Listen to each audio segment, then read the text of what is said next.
Hello, hi, and welcome to another episode of Wellness in the Workplace. My name is Mbali Mziyane, and I am your host. Wellness in the Workplace is a podcast that aims to equip new and experienced professionals with tools and insights to navigate different kinds of workplace dynamics. I want to start off today's episode by reading an excerpt from the book Tear Her Down, Unpacking Scarcity, Insecurity and Sisterhood in the Workplace by Khethiwe Nkuna. It's a very powerful excerpt, and I hope that it sets the scene of what we'll be talking about today. This is on page 3 of the book. From the early days of my career to strategy tables and boardrooms, I've witnessed this syndrome play out repeatedly. Sometimes it came from senior men who policed my performance, constantly looking for flaws to justify my exclusion. But some of the deepest wounds came from women, from a black woman in leadership who made me feel invisible and excluded, from 2 peers who launched a silent smear campaign, careful with their words, strategic with their manipulation, but unmistakably deliberate in their effort to undermine my credibility. What hurt wasn't just the behavior, it was the hypocrisy. These were women who spoke on panels about sisterhood, who posted about women empowerment, who quoted Audre Lorde and attended DEI workshops while practicing exclusion when it suited them. This isn't just a personal story, it's a pattern, and it's about women being mean to each other, and it's not about women, rather, being mean to each other. That is a lazy narrative. Khethiwe, welcome to Wellness in the Workplace. This is such a timely book, such a timely conversation, and I think I can never tire of just hearing about it because of how much light it needs to be brought to, right? But, before we unpack the book, what led you to write a book like this and to pretty much anchor a conversation about a pandemic, a silent pandemic that a lot of women face in the workplace, I want us to just take a couple of steps back and to talk about who Khethiwe is and how you got to be where you are today. Thank you so much, Mbali, for having me, and welcome to your viewers as well. Yes. So who is Khethiwe? So Khethiwe is, I think, first and foremost, I'm a mother. Mm-hmm. I'm a mother to a 14-year-old boy. My son is Malwandla, and my daughter who will be 17 in November. And out of all the roles that I play, being a mother is the most important, and I think probably the most fulfilling role I've played my entire life. My children really give me meaning, and they are my reason why, why I do the many things I do and why I'm able to do the many things I do. So, born in Soweto, and grew up in the East Rand and schooled in the south of Johannesburg. And when I was 17, I actually relocated to Pretoria to study at Pretoria Tech. And I actually chose to move away from Johannesburg to somewhat start a new life, and venture out. But I also didn't want to be too far away from home. It's at least one taxi or 2 taxi rides away from home. Yes. That really taught me independence, those early years of my life, as a student in Pretoria. And my corporate career started at Mercedes-Benz, South Africa. Mm-hmm. So started as a graduate trainee program. The first rotation, the grad program worked on a rotation basis. So the first rotation was into finance.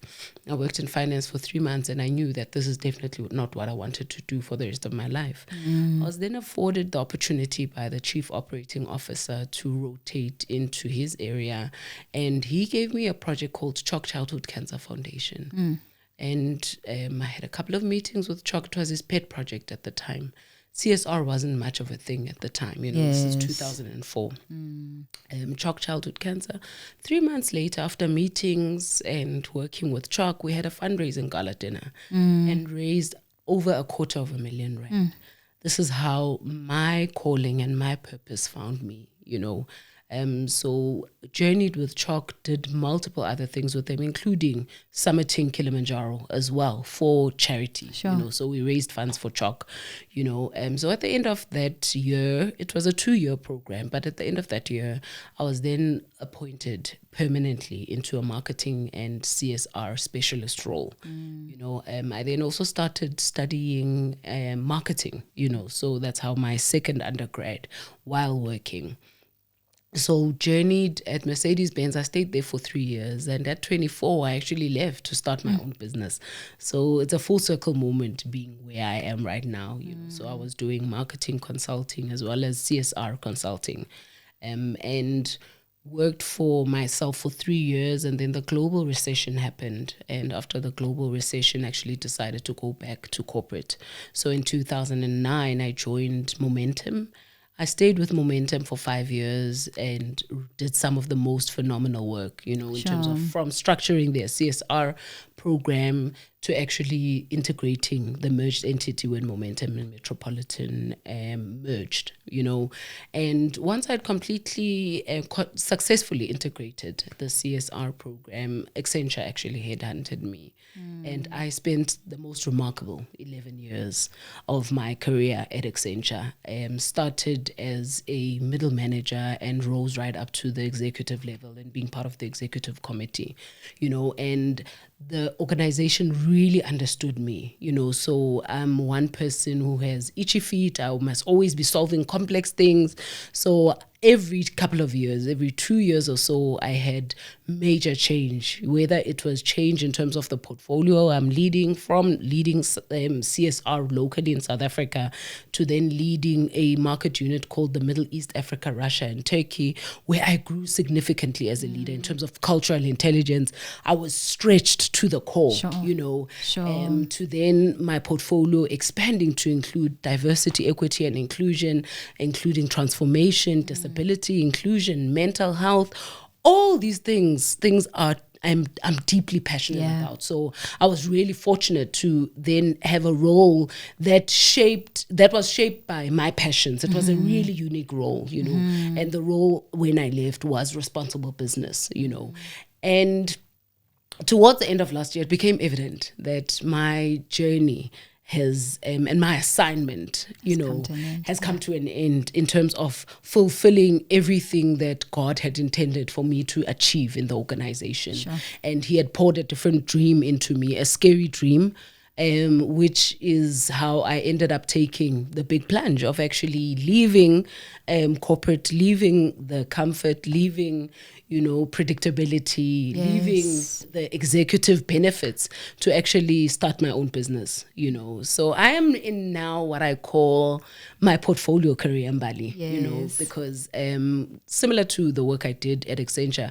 it's a continuation of my passions, but I've structured these passions into, quite structured entities, So the first one is my advisory. So SkillQuest is my advisory services, and I do DI, transformation, CSR, mental health, disability, inclusion, advisory. And then there's Mwelase Foundation, which is a deep love and a homage. And that is a foundation my sisters and I have established in honor of our late father, So the work we do as Mwelase Foundation is around digital inclusion, So making sure that those in rural and township communities have the opportunity to participate in the mainstream economy, because digital is an enabler of that. And some of our programs start as early as 8 years. Sure. On Mandela Day, we launched a robotics and coding program that targets kids between the age of 8 up to 17 in rural KwaZulu-Natal, in KwaMaphumulo. And the aim there is early exposure. I firmly believe that talent is dispersed equally, but opportunities aren't. So quite intentional to take the legacy of education that our father instilled in us, and the love and the passion, into rural communities and serving underserved young girls, women, and people with disabilities. And then lastly, as you were mentioning, my book, I am a recent author. My book, best-selling author. Let's rephrase that. Thank you for the correction and the reminder. I'm still getting used to it. It's only been a month. Yes. So That is who Khethiwe is, Mbali. Yeah, that's beautiful. That's beautiful. I think you've had a very extensive and colorful career in the corporate space, right? But I couldn't help but think about how some of the experiences that you highlighted in your book may have shadowed and eclipsed some of those moments and those pivotal career highlights. And I can only imagine that those experiences are what the backdrop of this book is really about. So let's talk about that moment when you sat down and you decided, you know what, I have to put this down. I have to put a name to this. I have to label this so that it is brought to our awareness that it's an active pandemic. And obviously we know, as you've beautifully highlighted in the book, that when you're able to name things, you're able to start looking for solutions for those things. So take me back to the time when you came to the realization that I have to write about this. Yeah, I think the main thing, and I think the book actually started, it was initially journaling, and I was journaling about the experiences, right? And journaling about asking myself why, But the main aha moment, and I think where I was compelled to really start to document it, was when someone I trusted, someone who I mentored, someone I coached, actually went behind my back to question my appointment into a leadership position. That was, I think, a moment for me that, one, I think it really hurt, but it really was an awakening to say, let's name this and let's find out why, beyond the experiences that you highlighted in terms of some of the, whether it was the male figure, whether it was the black woman who looked like me and is in a more senior position, or the person I coached and mentored, or the two women that I speak about. Sure. The common thread was this harm, right? Where women, excluding the male figure, women causing harm to each other in the workplace. And in my unpacking and really digging deep, because I didn't want to stop at blame. Yes. I wanted, and it's not blame. The book is it's not written from a blame position, and it's also not written from a victim. I'm not a victim. Yes. It was really to say, beyond naming, what then? Yes. And the then for me is, one, let's find the language for it.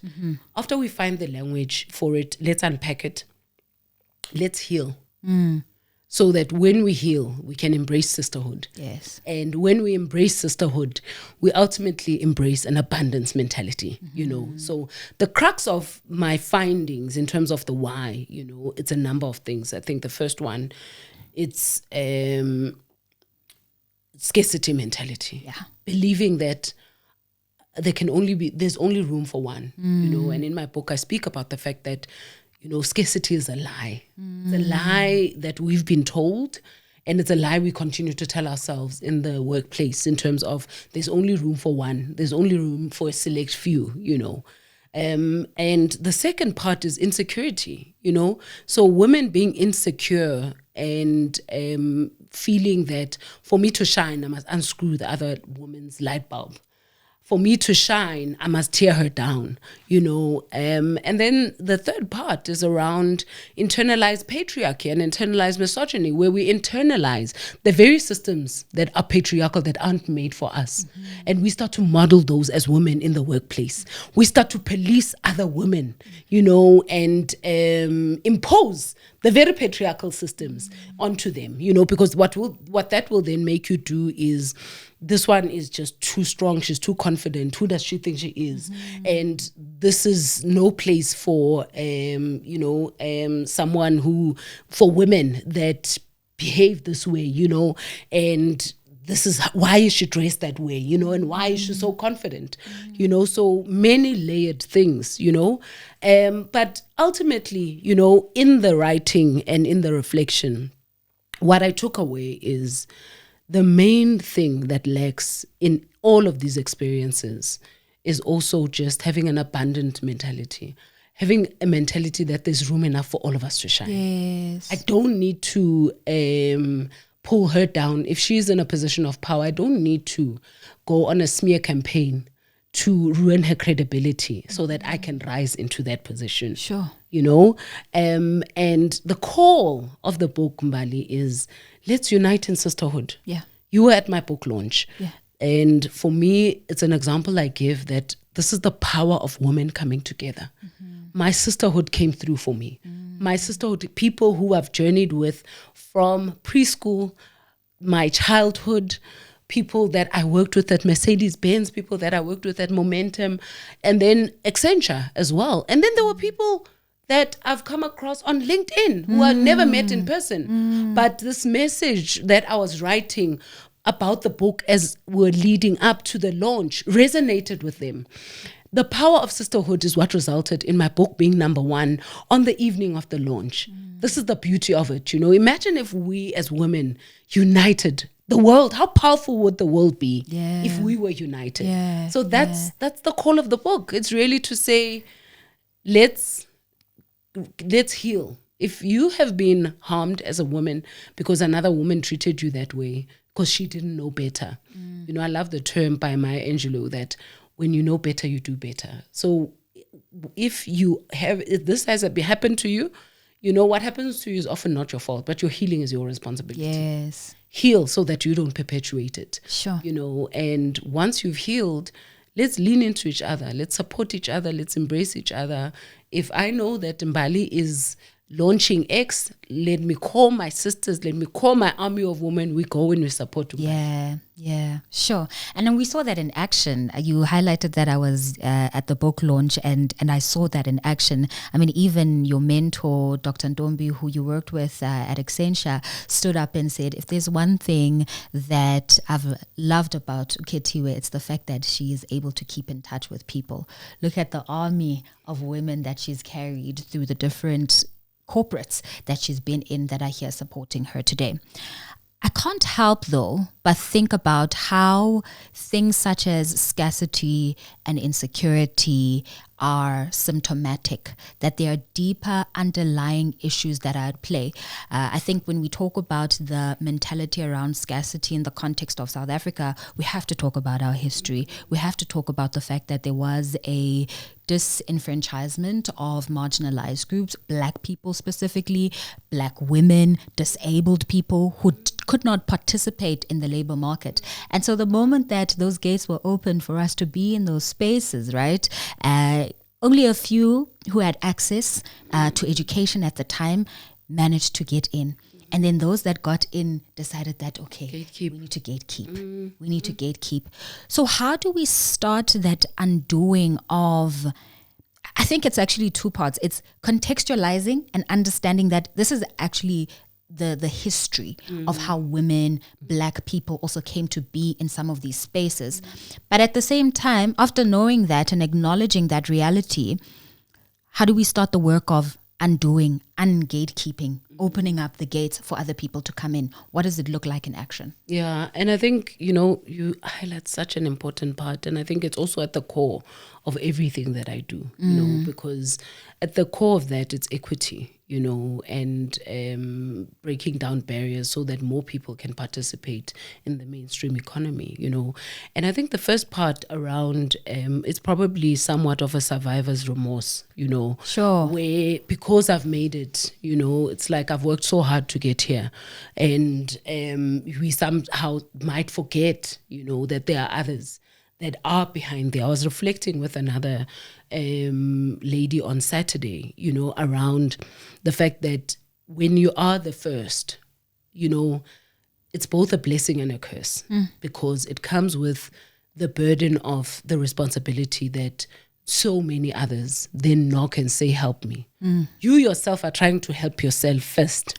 You yourself are trying to fighting these systems that aren't made for you, fighting your own internal insecurities, that maybe I shouldn't be here. The system that is fighting you to be there, fighting for your seat at the table, but it takes awareness and doing the work of saying, I deserve to be at this table. Yes. And with great power comes great responsibility. And it's my responsibility to use my power to bring others along.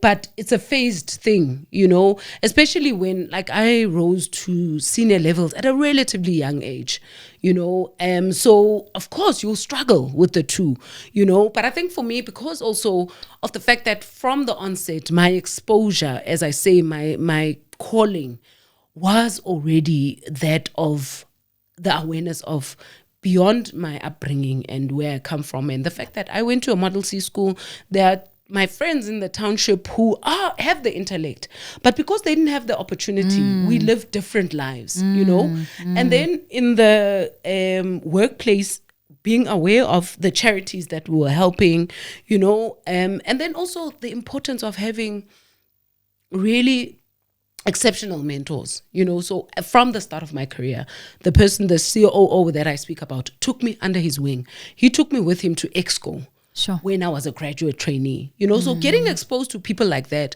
also shows you that I have great responsibility and I must change the narrative and I must play a small part of bringing others along with me. But it's a mentality thing, and then the point of paying it forward, each of us taking the responsibility. It doesn't have to be 92,000 people. My time at Accenture, the work that we did through the skills development and corporate social responsibility, we impacted 92,000 young people. And 85% of those people are into jobs, So it's also using the systems that we are in to accelerate the impact, where you go in there and you must be the change you want to see. We need to lead, which takes courage. It takes courage for us to say, I want to be part of the solution, and I'm going to do it with the might that I have, but I want to take others with me, because until we are intentional about it, the levels of inequality are just going to continue to rise. Yeah. We are ranked as one of the most unequal countries, the Gini coefficient, year after year. This cannot continue. It is unsustainable for those who are locked out of the economy to continue to be locked out and sit patiently. It's not sustainable. So it's important that all of us, we rally behind SA Inc., because the more people we rise, the more people we include, the more we close this scarcity, because the more people are included, people move up in terms of, the levels in society, but it's not going to happen by chance. And I think an important part as well is integrity. Withholding integrity. I said with great power comes great responsibility. Using that power to advocate for change, using that power to bring others with you. Rather than, if you are the first, make sure you're not the last. Send the elevator down, extend the tables, mentor, coach, open doors for people. When you're sitting in a position of power and someone's there are services that are mentioned and someone who provides those services, mention that person's name even if they're not there. That's how we're going to get over the scarcity, by truly adopting a we and a collective, and knowing that we are stronger together than we are as any individual. 100%. I want to read an excerpt from page 33 titled The Illusion of Arrival. When a woman finally arrives in leadership, the expectation is that she's broken through. She's made it. She now gets to open the doors for others. But what if the door she fought to enter slammed shut behind her? What if her success came at the cost of constant emotional labor, self-erasure, and being the only one in every room? What if, instead of arrival bringing safety, it only introduced a new fear, being replaced? That's when insecurity takes root. And I think that answer or first response to just this whole idea and mentality around gatekeeping and scarcity so beautifully captured here. But I also just can't help but think about that responsibility when you are the first one and the pressure that comes with that responsibility. I mean, it's no secret that when you are Black or even a Black woman, you have to work twice as hard, maybe even 10 times, right? So how then do you self-preserve in that state when you acknowledge the responsibility, but you also know that the responsibility rests on me delivering, rests on me living up to this expectation?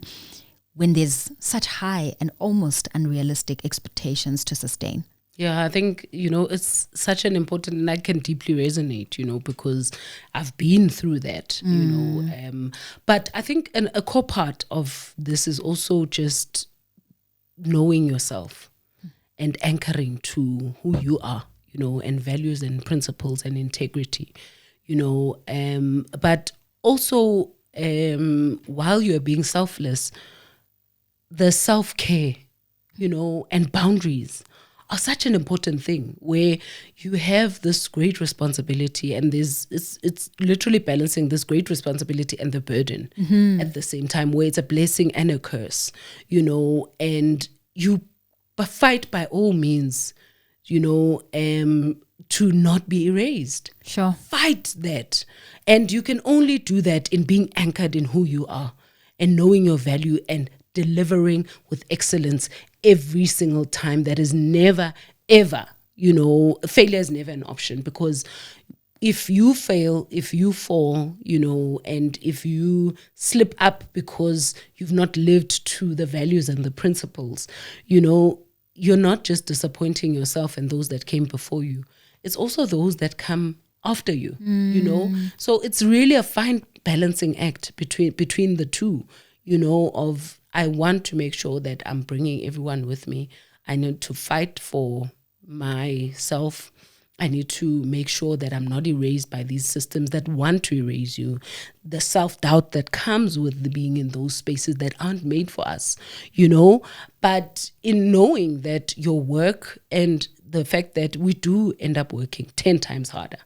I was listening around this debate of DEI, and someone in the US was saying that if they had a heart surgeon that was a female, they would not be confident. And I said, on the other hand, my belief is you should be confident, because that person has had to work 10 times harder to actually get to that level. Yeah. So no better person than the person that is actually doing that, and to be that surgeon operating on you, because no one's done them a favor. They've had to work 10 times harder, So it's also demystifying and educating along the way, so that we prove the naysayers wrong, and we prove these very systems that aren't made for us, completely wrong. And I think it also brings me to such an interest. I was doing just reading and research just around, I had a keynote that I was delivering around why women are leaving in droves at senior levels, and to my surprise, we are actually in the middle of what's called the great breakup.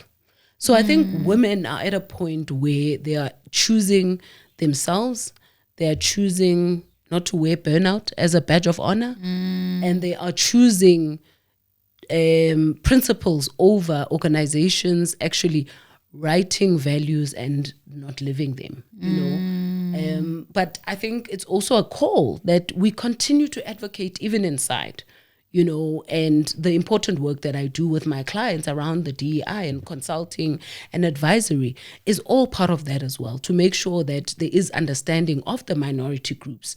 Women, if you solve for one minority group, you make life that much better in the workplace for other minority groups. But I think it's intentionality, and balancing the two. Yeah.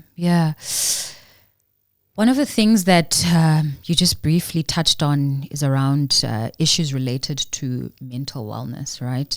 The responsibility, the burden, the pressure, the fight to avoid the erasure also comes at the cost of other things. And typically those things are your health.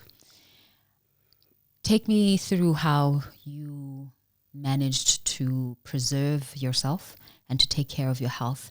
I know that you're also a mental health advocate, and it comes up in some of the work that you've previously done. How are you advising people in the position that you were in to prioritize their mental well-being? And maybe also just give us a glimpse of how you were able to take care of yourself mentally, emotionally, spiritually, and otherwise. Thank you so much, Mbali. And I think this is deeply personal work for me, the mental health. Often people ask, when someone is passionate about something, there's often a backstory to it, So my backstory is I watched my mother when I was 22, 23. My mother had a complete mental breakdown, you know, and that was because of trauma that she carried with her from childhood, you know, deep pain that she carried with her. So what that taught me very early on is if you don't deal with your mental health and your wellness and well-being proactively, it will deal with you. You know, so from then I really have advocated and I've been vulnerable about my own journey around mental health, you know, and the fact that the most important thing is proactive care of self.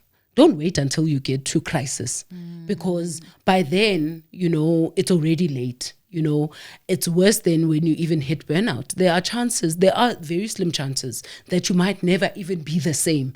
It's a price that's too great to pay. You know, I watched someone who I knew as well actually have a mental breakdown again later on. And her breakdown was so severe that it took her about 5 years for her to recover and to start thriving again.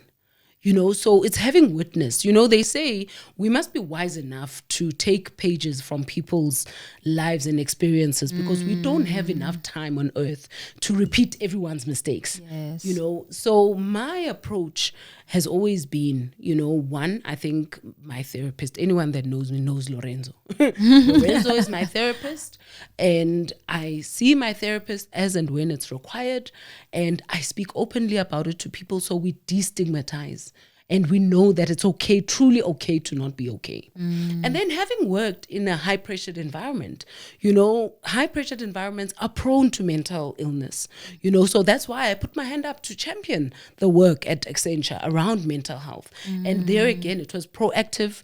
It was around educating everyone in the environment that, you know, this is mental health, these are mental illnesses, and empowering people and appointing people that we used to call mental health allies, who are people who signpost people to help. Sure. You know, so if people that they are known by the entire organization that if I'm not okay, I can go to speak to Khethiwe, and as a mental health ally, she will help me. Even if helping me, she says, do you want me to call the EAP on your behalf?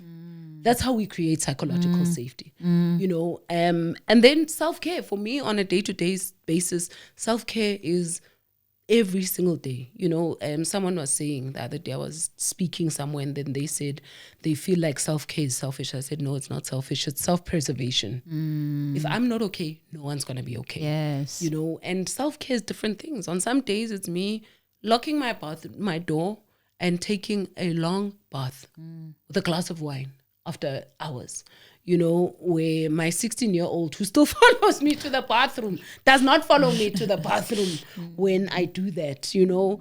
It's taking a walk, you know. We live in environments where we work in enclosed offices. Yes. We are in the aircon all day, you know, and the sun and nature are so critical to our mental health, you know. So and this is something I started even in COVID times where we were working long hours on calls all day.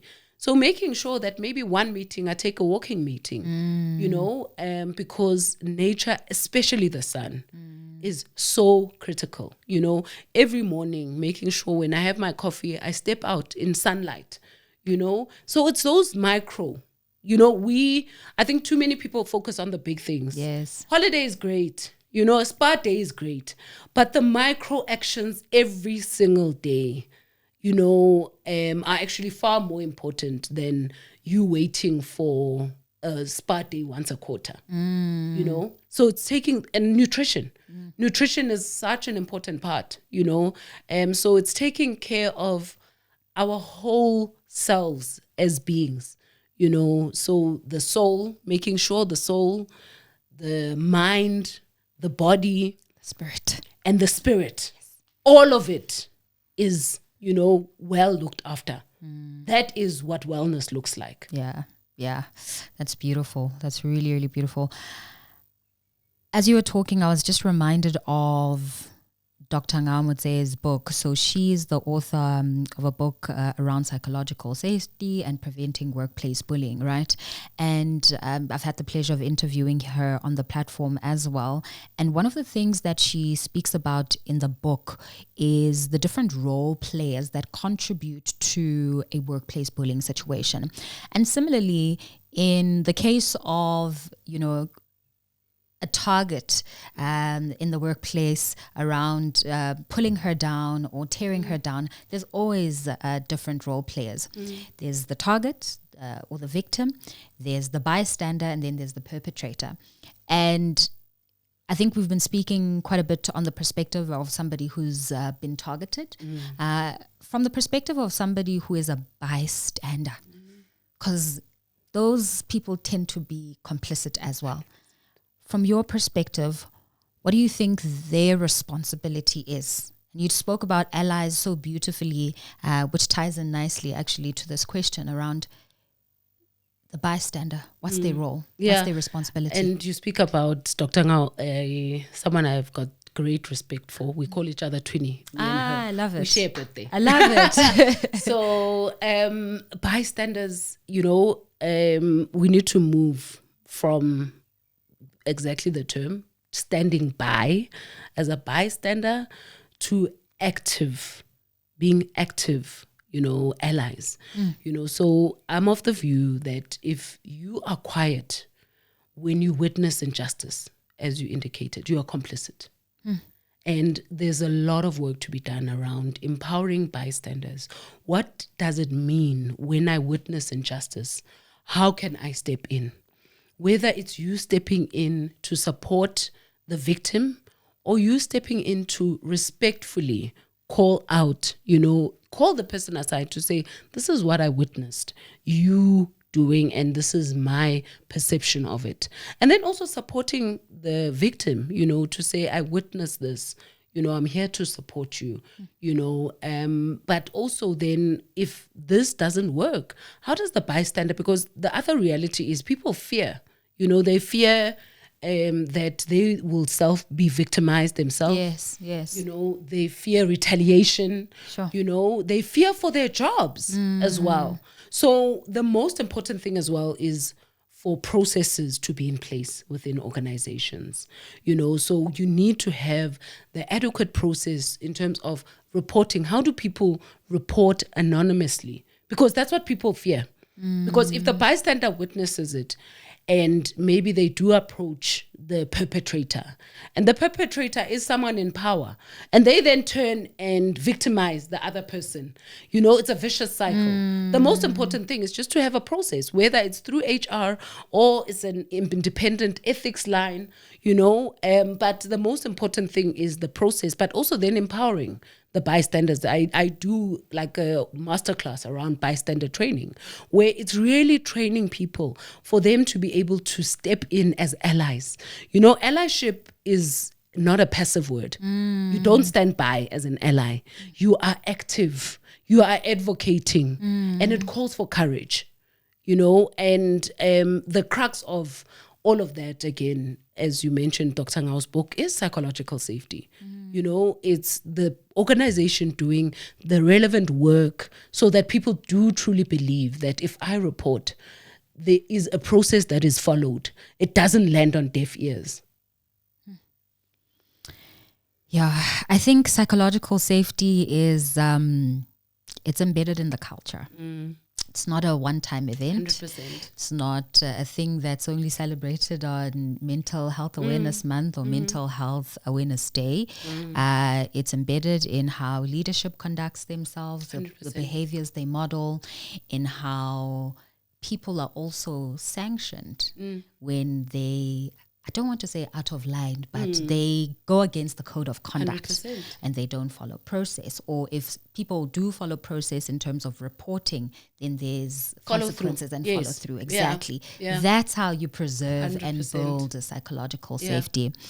I want to just pivot about, you being in leadership. I mean, the departure at Accenture was you in an executive position, and you having to be in these boardrooms and put some of the things that you're talking about in practice. And I think a beautiful preamble to that is just this passage on page 61.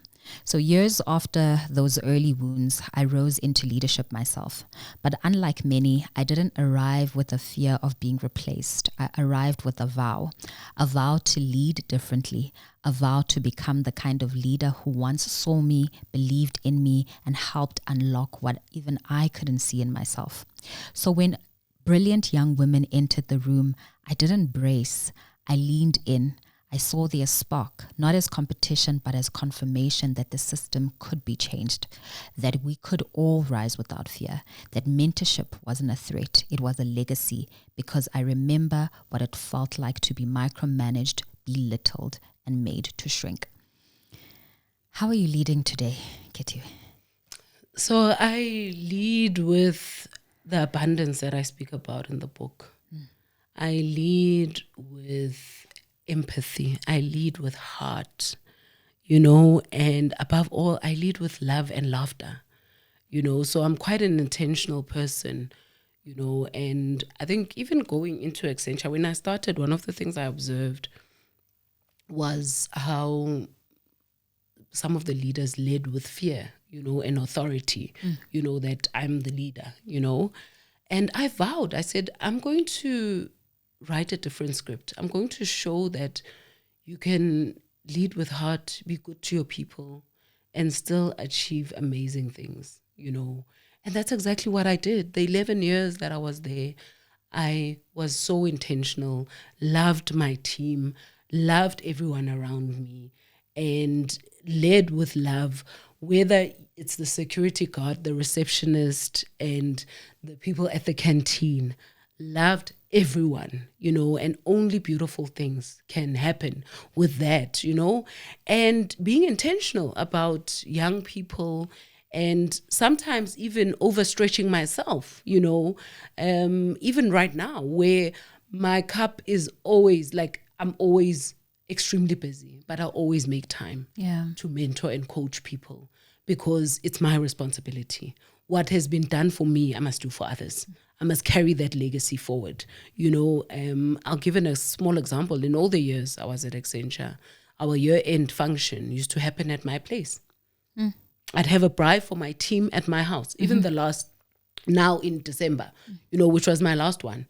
And what the team said, they said to me, it's like, this is still going to continue even though you've left, And that's it. If you lead with love and laughter, and I lean into both energies, so I actually show up with very strong male energy, but I also have strong feminine energy where I allow both to live together cohesively in me. I don't run away from any of it, so I can be assertive, I can be strong, but I'm equally, loving and affectionate and empathetic, and when it comes for time for tough love, I give the tough love, and that's because I give the tough love because I know the potential that the person I would be giving the tough love to actually has, So the legacy that I want to leave is a legacy where our children, our daughters, don't have to experience scarcity mentality. They walk into environments and they're embraced, and they perpetuate and do the same, more of that, and bring others with them. I've always been intentional. We extend tables. We send the elevator down. We welcome. Everyone is welcome, regardless of race, ethnicity, gender, disability, sexual orientation. Everyone is welcome. It's seeing the individual. That's where magic happens. I was speaking about how the main aim of DEI, right, is let's create spaces where people can show up as their full authentic self every single day. Because when people show up like that, that's where magic happens. The levels of innovation increase because they don't feel that they must hold back. It's like, maybe my voice is not important. That's where psychological safety lives. You know, they know that they can challenge leadership and they're not going to be wrapped on the knuckles. You know, that is what DI, true DI, is all about. Because when you are at that sweet spot where people can show up in their full authentic self, the levels of innovation increase, the levels of creativity increase, the levels of belonging increase. And ultimately, what I always say, that this is not a nice to have and a tick box, it's a business case. You know, there is ROI related to it. You know, so the more we allow, and the more, and also authenticity, I forget to speak about this. Yes. You know, authenticity, me showing up as Khethiwe, as I always do. You know, when I started at Accenture, the colors were navy, black, and gray. And respectfully, I went and I said, with all due respect, these are colors I wear when I go to a funeral. And what they cited was professionalism. You know, and I went into a conversation to say, I want to beg to differ, that I can be colorful and still be professional, you know. So from when I started right up to me leaving, you know, 2 years, I think a couple of months, maybe 18 months before I left, where there was a photo shoot. And again, they said, wear dark colors because professional colors are not professional. Not me, Not you know. you. And from the onset, it's really saying I can only do my best work when I'm my authentic self. And by being my authentic self, I give other people permission to do the same.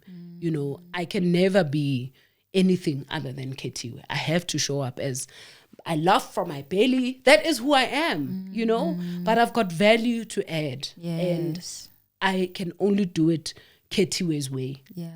Yeah, I think that's a beautiful way to just end off our conversation, because at the crux of insecurity, at the crux of a scarcity mentality, and a lack of understanding the beauty and the value of sisterhood is actually a lack of self-awareness. 100%. And when you know yourself, you show up better, you show up authentically, and you create the space for others to show in the same way. So yes, that self-work is very important. Beautiful. Extremely Completely important. agree, Yeah. Mbali. Yeah. All right. Just in closing, this is what we do as tradition on the podcast. And I'm tempted not to ask you about the first question because we already have an amazing book here, but maybe from a different perspective you can share. What book, podcast, or article have you read or listened to that shifted your perspective about work? And how did it shift your perspective? So I think probably 2 books, you know. So I think one is Lean In by Sheryl Sandberg. And that was earlier, you know, I read it a couple of years ago when it just came out, you know. And then most recently you spoke about Dr. Ngao. Yes. I think her work has really also inspired me just around the journey of rehumanizing the workplace, because ultimately with the work of belonging, it's really building environments where people can truly belong and feel human, you know. So I think it would be those 2. What does wellness in the workplace look like for you today? I think it looks like the psychological safety that I spoke Yes. about, that people don't need to cut parts of themselves out, that they don't feel that if I disclose that I'm struggling, that it will be seen as a weakness. And a place where psychological safety and the spaces truly live the words that are often written and spoken so often, but I don't think they are lived, that it's okay to not be okay. Yeah. Really would love to see more of that, where it is a lived experience in organizations, because that's how we'll then prevent so much harm of people suffering in silence because they fear that if I ask for help, it's seen as a sign of weakness. If they cry, it's seen as a sign of weakness, you know, whereas vulnerability is actually a strength. Yeah, 100%. And finally, when can our audience, or where rather, can our audience connect with you or learn more about your work? So my website is skillquest.africa. I'm also on LinkedIn as Khethiwe Nkuna. And I'm on Instagram as Khethiwe_Nzima. And my email address is khethiwe@skillquest.africa. Awesome. Khethiwe, thank you so much for this beautiful offering. Thank you for the gift of your time. I do have to disclose that this is the second time we are recording this. So I really don't take it for granted that you have made the time, you've offered up your knowledge, your insight to be here again. Really appreciate it. And I really hope that our viewers just also take 1, 2, or 3 key takeaways from this conversation and apply it in their lives and also in the process to grab a copy of your book. Thank you so much, and thank you for tuning in. This has been an absolutely amazing episode of Wellness in the Workplace. We thank you once again for your continued support. Do tune in to our final episode next week right here on the podcast. My name is Mbalim Zinyane, and I'll catch you next week. Bye-bye.